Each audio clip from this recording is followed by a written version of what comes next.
center field. A long run for Lucas, and it's by him and off the wall. And it is 4-1 Red Sox. And the lead in the division is down to 1.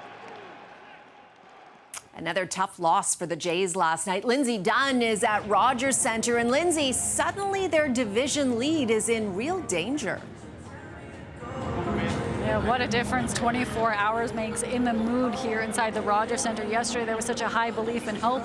The hope is still there, but the belief is much lower with Toronto Blue Jays fans. The ones that I spoke to today and last night after the game, they said they think it's going to be a typical Toronto sports move where the Jays end up not getting the division, and it could go to the Yankees. But there was a positive moment that happened in the game yesterday that surprised fans and many media members, is that Anthony Santander was activated from the 60-day injured list. He was dealing with a shoulder injury since May. He never actually got up to the plate, but here is what John Schneider said is what he's expecting from him today. I think we all know what Tony's capable of. Again, you know, it's a long layoff. He's worked really hard to get back here, and you know, I still view him as the dangerous hitter that, you know, we hated seeing in Baltimore for the last few years. And I know he's anxious to get back and kind of hopefully, you know, put the first 2 months of his season behind him and have some big swings for us.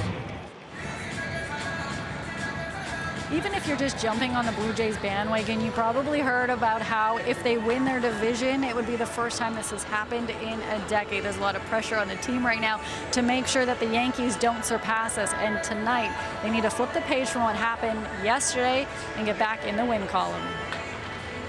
Mitch, can you talk about the importance of the Jays ending tonight with a win?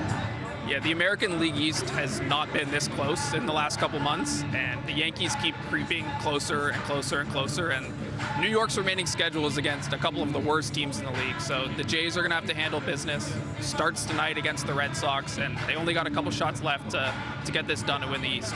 What do they need to switch from last night's game to tonight's game to actually get that win? Yeah, I think we've seen the offense be kind of uncharacteristic the last week or so.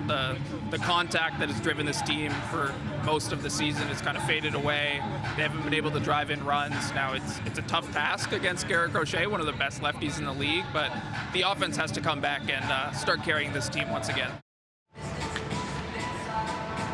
Added to the Jays fans' nerves is who is on the mound tonight. Yes, it is future Hall of Famer Max Scherzer, but his last start on Friday against the Kansas City Royals, it didn't go too well. He was pulled even before the second inning or third inning. It does not go well for the Blue Jays, as fans are well aware.